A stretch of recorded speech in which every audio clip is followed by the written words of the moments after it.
हुकूमत ने पेट्रोल ₹1 सस्ता कर दिया। डीजल की कीमत बरकरार। पेट्रोल की नई कीमत ₹254.63 फी लीटर मुकर्रर। वजारत खजाना ने नोटिफिकेशन जारी कर दिया। हाई स्पीड डीजल की कीमत ₹258.64 पर बरकरार रहेगी।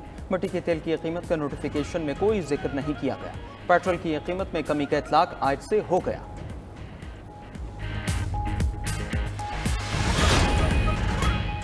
दहशतगर्द चाहते हैं हम कुदरती वसाइल से फ़ायदा न उठाएं। पहाड़ों के अंदर खरबों डॉलर के ख़जाने हैं। कुदरत ने हमें मादनियात की दौलत दी है। इन वसाइल को इस्तेमाल करके हम अपने कर्जे ख़त्म कर सकते हैं।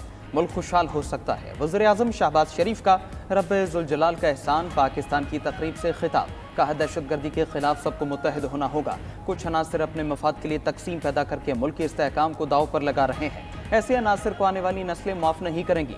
मुल्क की मफाद पर अपनी ज़ाती ख्वाहिशात को कुर्बान कर दिया। जिनको मुल्क की तरक्की खुशहाली गवारा नहीं, वो पाकिस्तान के दुश्मन हैं। जानते हैं दहशतगर्दों को माली मदद कहाँ से मिल रही है। दहशतगर्दी के ताने बाने दूर तक मिलते हैं। तफरीक और मजहबी मुनाफरत मुल्क के लिए दी गई कुर्बानियों की नफ़ी है। इत्तेहाद और इत्तिफाक से ही दहशतगर्दी के नासूर का खात्मा करेंगे।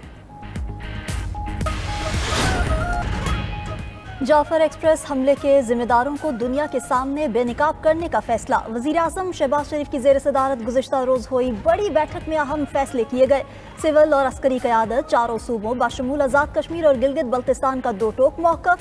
रिवायती और डिजिटल मीडिया पर मुल्क दुश्मन मुहिम का मुंह तोड़ जवाब दिया जाएगा।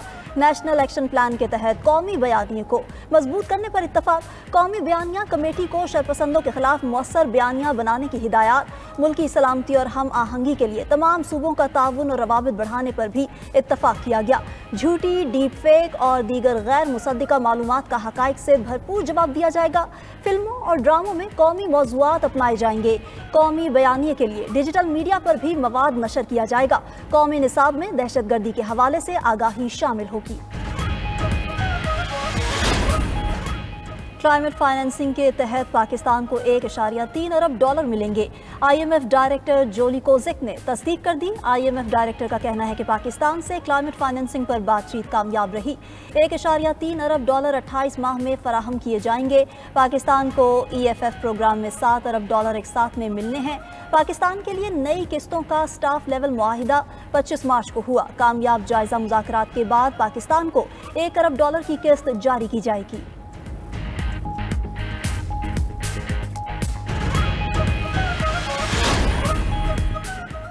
वज़ीर-ए-आज़म शहबाज शरीफ जल्द बिजली सस्ती करने का ऐलान करेंगे। रमा साल शरह सूद में मजीद कमी भी मुतवक्के है। इससे इक़्तिसादी तरक्की के लिए हालात मजीद बेहतर होंगे।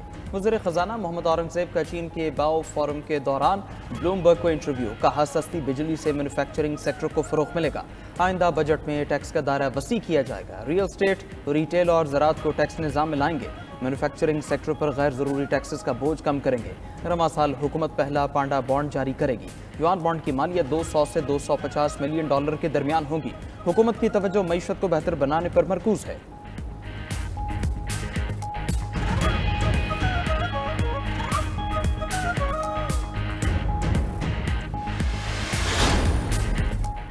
वफाकी हुकूमत की बिजली ₹1.71 फी यूनिट सस्ती करने की दरख्वास्त। नेपरा अथॉरिटी हुकूमत की दरख्वास्त पर 4 अप्रैल को समाअत करेगी।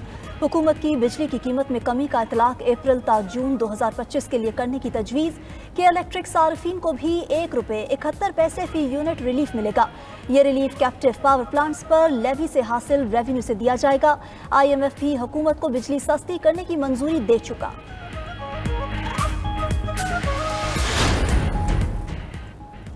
इस्लामाबाद हाई कोर्ट में केस ट्रांसफर पर नया तनाज़ा खड़ा हो गया। जस्टिस बाबर सत्तार की केस सुनने से माजरत। कायम मकाम चीफ जस्टिस सरफराज डोगर ने जस्टिस बाबर सत्तार के बेंच को ही केस सुनने का एडमिनिस्ट्रेटिव ऑर्डर जारी कर दिया।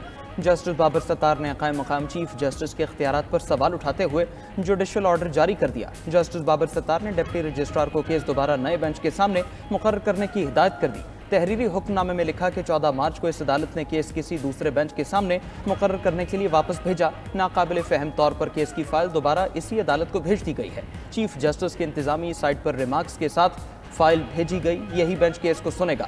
केस वापस उस अदालत को भेजना चीफ जस्टिस ऑफिस या रजिस्ट्रार के स्टाफ की गैर दानिस्ता गलती होगी।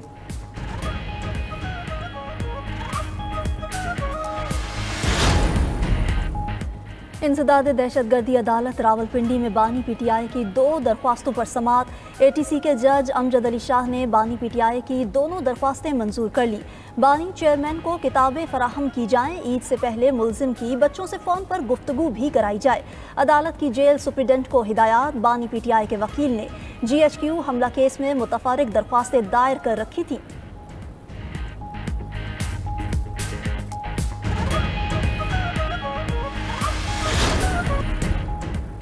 अमरीकी सदर डोनाल्ड ट्रंप का व्हाइट हाउस में इफ्तार डिनर। पाकिस्तान समेत दीगर मुस्लिम ममालिक के सफीरों और सिफारती अमले की शिरकत। ट्रंप ने इलेक्शन में हिमायत करने पर मुस्लिम कम्युनिटी से इजहार तशक्कुर किया। कहा, इफ्तार की रिवायत खुशियां बांटने और अमन का पैगाम देती है।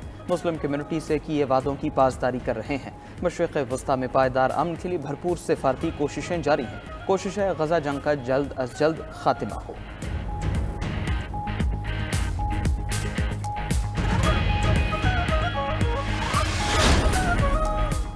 अमरीका से तमाम ताल्लुकात ख़त्म कर दिए। कैनेडियन वज़ीर आज़म मार्क कार्नी का ऐलान। कहा, अमरीका के साथ गहरे इक़्तिसादी, सिक्योरिटी और अस्करी ताल्लुकात का दौर ख़त्म हो गया। सदर ट्रंप ने अमरीका के साथ ताल्लुकात को मुस्तकिल तौर पर तब्दील कर दिया। ये दोनों ममालिक के दरमियान मौजूदा तजारती मुआहिदों की खिलाफ वर्जी है।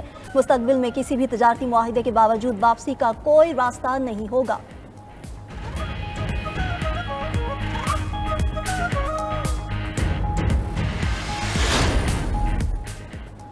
यौमुल कुद्स पर भी इसराइल की दहशतगर्दी से गजा खून में नहा गया। सेहूनी फौज के हमलों में हमास तर्जुमान समेत 40 फ़लस्तीनी शहीद। अब्दुल लतीफ़ अल क़नुआ की जबालिया में शहीद किया गया। रिपोर्ट के मुताबिक गजा में तबाहशुदा इमारतों के मलबे तले 10,000 लाशें मौजूद हैं। गजा की सख्त नाकाबंदी के बायस शदीद ग़िज़ाई बहरान है। लाखों फ़लस्तीनियों का सहर इफ्तार में बॉयल सब्जियों पर गुजारा। उधर तबाहल फ़लस्तीनियों ने ईद की तैयारियां भी शुरू कर दी। ख़वातीन ने महदूद वसाइल में गजा के उम्र मुख्तार बाजार में चूड़ियाँ और दीगर अशिया खरीदी।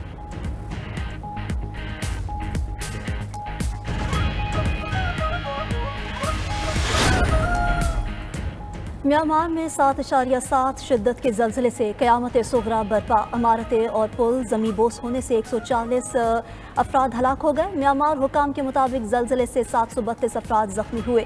अमरीकी जियोलॉजिकल सर्वे के मुताबिक ज़लज़ले की शिद्दत 7.7 और गहराई 10 किलोमीटर थी। ज़लज़ले का मरकज़ म्यांमार के शहर मुंडाले से 17.2 किलोमीटर के फासले पर था।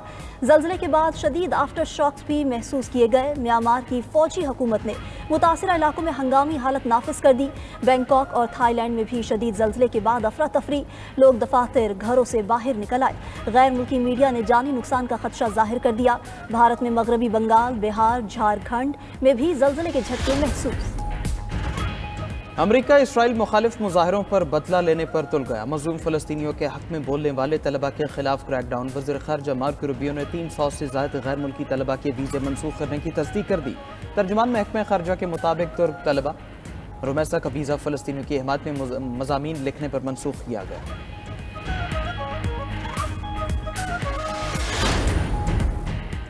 गाड़ियों पर अमरीकी टैरिफ के निफाज पर जापान और कनाडा बरहम। जापानी वज़ीर आज़म ने कहा कि अमरीका में हमारी सबसे बड़ी सरमायाकारी है। तमाम ममालिक पर एक जैसा टैरिफ लगाना हैरानकुन है।